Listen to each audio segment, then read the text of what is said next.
নমস্কার বন্ধুরা, কেমন আছেন সবাই? সবাইকে জানাই শুভ দুপুর। Welcome back to my channel. তা চলুন শেয়ার করি আজকে দুপুরের খাবার থালি। তো প্রথমেই আমি নিয়ে নিয়েছি বাটি চাপা গরম গরম ধোয়া ওঠা ভাত। আর তারপর রাখলাম হচ্ছে একটা গোটা পেঁয়াজ, একটা কাঁচা লঙ্কা আর এক পিস লেবু। আর আজকে আমি করেছি হচ্ছে গোল গোল করে আলু ভাজা। আমি সেটাও খাবার থালিতে সাজিয়ে নিলাম। আর সাথে দেখুন আমি কি করেছি। আজকে করেছি হচ্ছে টমেটো ডাল, টমেটো দিয়ে মুসুর ডাল।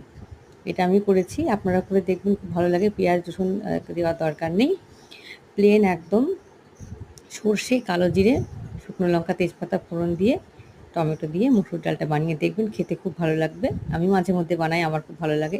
তো আজকে মন চাইছিল এভাবে ডালটা বানাতে, তাই টমেটো দিয়ে এভাবে আমি ডালটা বানিয়েছি।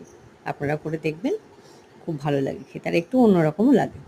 আর তারপর আজকে আমি করেছি হচ্ছে চিকেন। হ্যাঁ, চিকেন করেছি, আলু দিয়ে চিকেনের ঝোল করেছি। হ্যাঁ, কষা কষা করিনি, পাতলা পাতলা করেই একটু আলু দিয়ে চিকেনের ঝোল করেছি। এভাবে ভালো লাগে। এবার প্রত্যেকদিন তো একরকম রেসিপি ভালো লাগে না, কোনোদিন একটু কষা কষা খেতেও ইচ্ছে করে, কোনোদিন গ্রেভির সাথেও খেতে ইচ্ছে করে, কিংবা কোনোদিন একটু পাতলা ঝোল খেতেও মনটা চায়। তাই আজকে আমি করেছি আলু দিয়ে চিকেনের পাতলা ঝোল। সেটাও আমি খাবার থালিতে এক বাটি সাজিয়ে নিলাম। আর সাথে রাখলাম এক গ্লাস জল।